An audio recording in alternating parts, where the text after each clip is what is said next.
తాకట్టులో ఉన్న బంగారాన్ని విడిపించి ఆ రోజున్న మార్కెట్ ధర కట్టి మిగిలిన డబ్బును మీకు అందిస్తుంది కొమ్మూరి గోల్డ్. గురువుగారు నమస్కారం. ఆశీర్వచనం నాయన. శని వక్రగతి జరగబోతుంది. దీనివల్ల ద్వాదశ రాశుల వారికి ఫలితాలు అనేటివి కొంతమందికి బాగుంటున్నాయి, కొంతమందికి మారబోతున్నాయి అని చెప్పేసి చెప్తూ ఉన్నారు. ముఖ్యంగా ఈ శని ప్రభావం వల్ల, శని వక్రగతి వల్ల ద్వాదశ రాశుల్లో మేష నుంచి మీనం వరకు ఎటువంటి ఫలితాలు ఉండబోతున్నాయి, దీంట్లో అదృష్ట రాశుల వారెవరు, దురదృష్ట రాశుల వారెవరు, ఒకవేళ ఈ దురదృష్ట రాశుల వారు ఎవరైతే ఉన్నారో వారికి అనుకూలంగా లేనప్పుడు ఎటువంటి పరిహారం చేయడం వల్ల శని వక్రగతితో కలిసి వస్తుందంటారు? శ్రీ మహాగణాధిపతయ నమ. ఐం మహాసరస్వత్యే నమ. శ్రీ లలితాంబికాదేవియే నమ. శని వక్రగతి అనేటువంటిది రాబోతున్నది. ఈ వక్రగతి అనేటువంటిది జరిగినప్పుడు మీనములో ఉండి వక్రించడం అనేటువంటిది ఒకటి. దీనివలన ఏ ఏ రాసుల వాళ్లకు ఎలా ఉండబోతుంది, పరిహారాలు ఏం చేసుకుంటే మేలు అనేటువంటిది ఒకటి. నిజానికి సహజముగా శని త్రయోదశి అని వచ్చింది అంటే శని ప్రభావం బాగులేని వాళ్ళు మాత్రమే చేసుకోవాలి అని కాదు, అందరూ చేసుకోవాల్సిందే. ఎందుకంటే శని ప్రతి వాళ్ళ జాతకంలోనూ శనిగ్రహం అనేటువంటిది ఉంటుంది, శనేశ్వరుడు ఉంటాడు. ఆయన ఇచ్చేటువంటి యోగాలు అధికం ఫలం అనేటువంటిది ఉంటుంది. ఇప్పుడు శని దేహపీడాకారకుడు. మనకు ఆయుష్ను ఎలా ఇబ్బంది పెట్టాలి అనేటువంటిది, ఉన్నతమైనటువంటి స్థితిగతులు ఎలా ఇవ్వాలి అనేటువంటిది కూడా ఆయనే. మన వాళ్ళెవరు, బయటి వాళ్ళెవరు అని తెలియజెప్పేటువంటిది కూడా శనేశ్వరుడు. ఓకే. ఎందుకంటే బాధలు పడితేనే ఆ బాధల్లో మనకు సహకరించేవాడేవాడు, సహకరించని వాడేవాడు అనేది తెలుస్తుంది. అలాంటి బాధలు పెట్టి, ఒరే చూడరా వీళ్ళు ఇంతకాలం నువ్వు నీ వాళ్ళు అనుకున్న వాళ్ళు ఎవరు నీ వాళ్ళు కాదు చూడు, నీకు కొన్ని కష్టాలు వచ్చేటప్పటికి వాళ్ళు దూరం అయినారు, నీ దగ్గర డబ్బు రాగానే మళ్ళీ అందరూ వస్తున్నారు, నువ్వు నిజాయితీగా వాడికి కష్టపడి చేసినావు, వాడు నీకు ఇచ్చింది ఏం లేదు చూడు, నీకు అవసరం అన్నప్పుడు వాడు పలకలేదు అని తెలియజెప్తాడు ఇప్పుడు కూడా శనేశ్వరుడు. అంటే దేహపీడ అనేటువంటిది అందుకే చెప్పేది. అందుకే సూర్య భగవానుడి యొక్క తండ్రి అయితే శని కొడుకు. ఒక్కొక్క సందర్భంలో శనేశ్వరుడికి సూర్యుడు కూడా హస్తంగత్వం అవుతాడనమాట. అయినప్పుడే అనారోగ్య పరిస్థితులు వచ్చేది శని ప్రభావం చేత. ఆ ప్రభావం ఎక్కువ ఉంటే, అటువంటి శని వక్రగతి అని ఎప్పుడైతే మనం అనుకుంటూ ఉన్నామో, ఈ వక్రగతిలో ఉన్నటువంటి దాని వల్ల ఏమిటి జరుగుతాయి, ఎవరెవరికి ఎలా జరుగుతాయి? మొదటగా మేషరాశి వాళ్ళని తీసుకుందాం.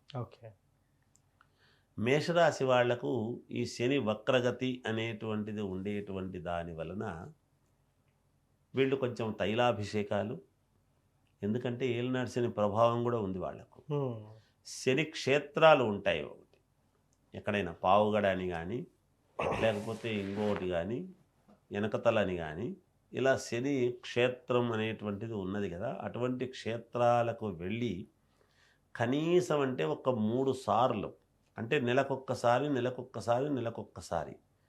3 సార్లు 3 నెలల లోపల, అంటే 90 రోజుల లోపల వెళ్ళి అక్కడ తైలాభిషేకం చేసుకుని శనేశ్వరుడి యొక్క అనుగ్రహం పొంది వస్తే మేలు జరుగుతుంది అనేటువంటిది ఒకటి. వృషభ రాశి వాళ్ళు ఉన్నారు. వృషభ రాశి వాళ్లకు మంచి యోగం ఉంది శనేశ్వరుడి యొక్క వక్రగతి వలన. వీళ్ళు ఆలోచన చేయాల్సింది ఏమిటంటే, వీళ్ళేమి ఎక్కడ క్షేత్రాలకేమీ వెళ్ళనక్కర్లేదు. ఈ శని వక్రగతి వలన ఉండేటువంటి దాని వలన శనివారాలు, ఒక 3 శనివారాలు మాత్రం ఇక్కడే నవగ్రహాలకు పూజ చేసుకుంటే సరిపోతుంది. అద్భుతమైనటువంటి ఫలితాలు వస్తాయి. శని వక్రగతిలో ఉన్నప్పుడు కొన్ని యోగాలు ఇస్తాడు. అంటే యోగాలు ఇవ్వటానికి కూడా మనం ఆయన్ను అనుకోవాలి కదా. మనవాడు పదవిలో ఉన్నాడు అనేటువంటిది ఉన్నప్పుడు మనం పోయి కనపడితే కదా ఒకసారి మనకి ఇస్తాడు అనేటువంటిది ఉంటుంది కదా. అలా ఎలాగో గ్రహాలు కూడా అదే, ఎప్పుడు కూడా శని ప్రభావము ఎక్కువగా ఉంటుంది ప్రతి మనిషి జీవితంలోనూ. శనేశ్వరుడి యొక్క ఇది లేకుండా ఉండదు, ఖచ్చితంగా ఎక్కువ ఉంటుంది. అన్ని గ్రహాల కంటే శనిగ్రహం యొక్క గొప్పతనం ఉంటుంది ఎప్పుడు. అందుకని ముందు నాకు వీడెవడో శని వచ్చినట్టు వచ్చినాడురా, రాహు వచ్చినట్టు వచ్చినాడురా అనేటువంటి మాటలే ఉంటాయి. శనిది రాహువుది విపరీతమైనటువంటి ఇది ఉంటుంది, అవును, డామినేషన్ ఎక్కువ. అందుకని వీళ్ళు ఒక 3 సార్లు వీళ్ళు చేసుకుంటే సరిపోతుంది. ఇంకా మిథున రాశి వాళ్ళు ఉంటారు. మిథున రాశి వాళ్ళు పాటించాల్సిన వాళ్ళకు కూడా చాలా బాగుంటుంది శని వక్రగతిలో.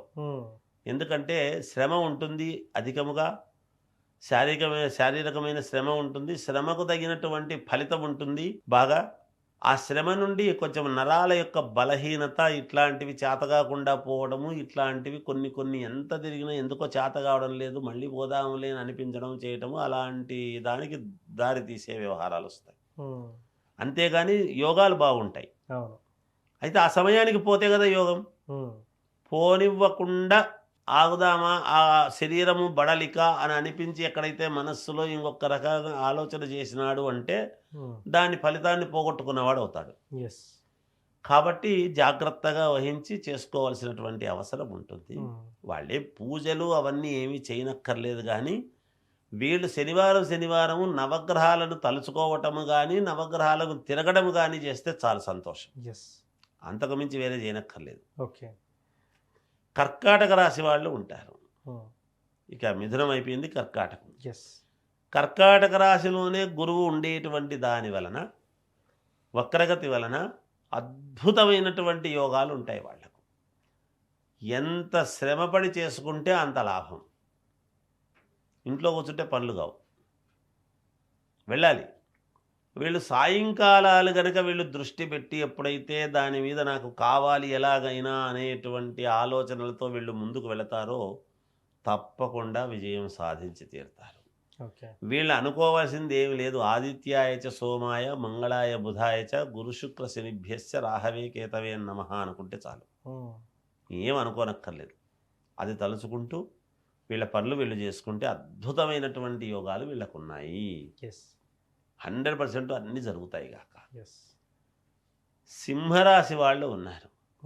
సింహరాశి వాళ్ళు కొంచెం వీళ్ళు శనిని ఆరాధించాలి, శని జపం లాంటిది చేయించుకోవాలి.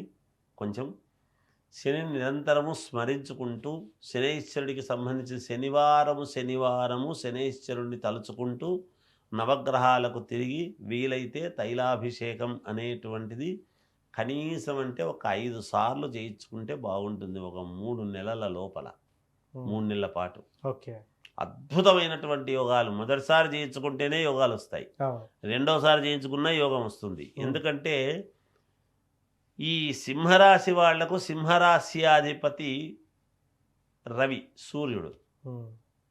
మరి శనీశ్వరుడి యొక్క అనుగ్రహం కావాలి కదా, కాబట్టి యోగం. వీళ్లకు కొడుకుల వలన కీర్తి కిరీటాలు, సంతానం వలన యోగాలు కలుగుతాయి. దీనివలన కొడుకులకు మేలు జరుగుతుంది. దానివల్ల వీళ్ళు ఇంకా అద్భుతమైనటువంటి యోగాలు సాధించుకోగలుగుతారు. ఇక కన్యారాశి వాళ్ళు ఉన్నారు.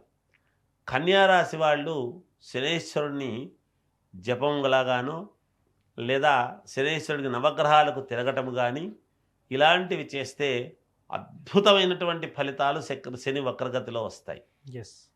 ఎందుకంటే ఇప్పటికే బలం బాగా ఉంది, అయినా అధికస్య అధికం ఫలం అన్నట్టుగా కొన్ని ఇబ్బందులు ఉంటాయి. కాబట్టి వీళ్ళు నువ్వులు దానం చేయటం కూడా యోగవంతమే శనివారం నాడు ఎవరికైనా. ఇది కూడా చేస్తే చాలా మేలు జరుగుతుంది కాక. ఇక తులారాశి వాళ్ళు ఉన్నారు. తులారాశి వాళ్లకు శని యొక్క ప్రభావము చేత కొన్ని పనులకు అడ్డంకులు, కొన్ని ఇబ్బందులు జరిగే అవకాశం ఉంది. కాబట్టి శనికి తైలాభిషేకం చేసుకోవడము, శనేశ్వరుడి యొక్క జపము చేయించుకోవటము, దానికి నవగ్రహాలకు తిరగటము, ఇలాంటివి చేసుకోవాలి. వీళ్ళు కొంచెం జాగ్రత్త పడి వాళ్లకు తెలిసినటువంటి వాళ్ళ దగ్గర చెప్పి చేయించుకుంటే శనివారాలు పాటించాలి. శనివారం వీళ్ళకు బాగా ఎక్కువ కలిసి వస్తుంది కూడా, ఆరాధిస్తే మేలు జరుగుతుంది. వృశ్చిక రాశి వాళ్ళు ఉన్నారు. వృశ్చిక రాశి వాళ్లకు చాలా అంటే చాలా బాగుంది. వాళ్ళు అనుకున్నటువంటి పనులన్నీ నెరవేర్చుకోవడానికి, శ్రమతో అనుకూలించడానికి, చేయడానికి, డబ్బు పరంగా అన్ని రకాల బాగుంటుంది. వీళ్ళు కూడా శనిదేవుడి దగ్గర నువ్వులు ఒక పిరికెడు అక్కడ పోసి గ్రహాల దగ్గర శనివారాలు ఒక 5 శనివారాలు పాటు లేదా 7 శనివారాలు, 5 అయినా 7 అయినా చేసుకోవచ్చు. 7 చేస్తే మరీ మంచిది. ఒక 7 శనివారాల పాటు ప్రదక్షిణలు చేస్తే చాలు, వీళ్ళకు ఉన్నటువంటి దోషాలన్నీ కూడా పోతాయి. ఇక ధనుస్సు రాశి వాళ్ళు ఉన్నారు. ధనుస్సు రాశి వాళ్ళు కొంచెం జాగ్రత్తగా ఆచితూచి అడుగులు వేయాల్సినటువంటి అవసరం వక్రగతిలో ఉంటుంది. వీళ్ళు శనైశ్వరుడి యొక్క అనుగ్రహం కలగాలి అనుకుంటే విపరీతంగా శ్రమపడాల్సినటువంటి ఇది ఉంటుంది. కొంచెము ఆరోగ్యపరంగా కూడా జాగ్రత్తలు తీసుకోవాల్సిన అవసరం ఉంటుంది. తైలాభిషేకం అనేటువంటిది ఖచ్చితముగా ఒక 5 శనివారాల పాటు తప్పకుండా చేసుకోవాల్సినటువంటి అవసరము ఉంటుంది. మకర రాశి వాళ్ళకు ఉంటారు. మకర రాశ్యాధిపతి శనే కనుక వీళ్ళు ఖచ్చితముగా నవగ్రహాల యొక్క ఆరాధన, నవగ్రహాలకు తిరగటము, శనైశ్వరుణ్ణి తలుచుకోవటము, నువ్వులు దానం చేయటము ఇలాంటివి చేయాలి, చేసుకుంటే మంచిది. కుంభరాశి వాళ్ళు ఉంటారు. కుంభరాశి వాళ్లకు చాలా అంటే చాలా యోగవంతముగా ఉంటున్నది. వీళ్ళకు మంచి అనుకూలాలు ఏర్పడతాయి, మంచి స్థానచలనాలు కలుగుతాయి, మంచి ఉన్నతమైనటువంటి ఉద్యోగాలకు వెళ్ళేటువంటి పరిస్థితులు కలుగుతాయి. ఏదైనా అనారోగ్యంతో ఉండేటువంటి వాళ్లకు పూర్ణ ఆరోగ్యం ఉండడానికి దోహదపడుతుంది. శ్రమ ఉంటుంది, శారీరకమైన శ్రమ పడతారు, ఇష్టముగా పడతారు. కానీ శనివారం మాత్రము పొరపాటును కూడా నల్లటి వస్త్రాలు ధరించకుండా, శనివారం నాటు కొంచెం ఎర్రటి వస్త్రాలు కనుక వీళ్ళు ధరిస్తే చాలు. వీళ్ళు చేయవలసింది ఇంకేమీ లేదు. కుంభరాశి వాళ్ళు కొంచెం ఎర్రటి వేసుకుంటే అది ఆంజనేయ స్వామికి ముఖ్యమైనది కాబట్టి శనిగ్రహం సంతోషించడానికి అవకాశం ఏర్పడుతుంది, మేలు జరుగుతుంది, అధికం ఫలం అన్నట్టుగా. ఇక మీనరాశి వాళ్ళు ఉన్నారు. మీనరాశిలోనే శని ఉండి వక్రగతి దృష్టిలో ఇదవుతూ ఉన్నది. వక్ర దృష్టిలో ఉండేటువంటి దాని వలన మీనరాశి వాళ్లకు శ్రమ ఎక్కువగా ఉంటుంది. ఆ శ్రమతో కూడినటువంటి మానసికంగా కొంత ఆందోళన చెందేటువంటి పరిస్థితి ఉంటుంది. కానీ ఎట్లా ఆందోళన చెందాల్సిన అవసరం ఎంతమాత్రమూ లేదు. వీళ్ళు ఒక శనివారం నాడు నల్లటి గుడ్డ తీసుకొని 2 తమలపాకులు ఒక్కబెట్టి శనైశ్వరుణ్ణి ఆవాహనగా చేసుకొని అలా 7 వారాల పాటు ఒకటే దానికే చేసుకొని తర్వాత అది 7వ వారము ఆ రోజు అయిపోయిన తర్వాత ఆలయానికి వెళ్ళి శనైశ్వరుడి దగ్గర పెట్టేసి అక్కడ నవగ్రహాలకు ప్రదక్షిణ చేసి వెనక్కు తిరిగి చూడకుండా ఇంటికి వచ్చిన తర్వాత బయట కాళ్ళు కడుక్కొని లోపలికి వెళితే మీనరాశి వాళ్లకు మేలు జరుగుతుంది. ఇది 12 రాసుల వాళ్లకు యోగవంతమైంది. ఎస్, ముఖ్యంగా శని వక్రగతి వల్ల ద్వాదశ రాశుల వారికి ఎలా ఉండబోతుంది, కొంత బాగలేని వారు ఏ పరిహారం చేసి కలిసి వస్తుంది అనేది కూడా చాలా చక్కటి వివరణ ఇచ్చారు గురువు గారు. ధన్యవాదాలు. జయోస్తు.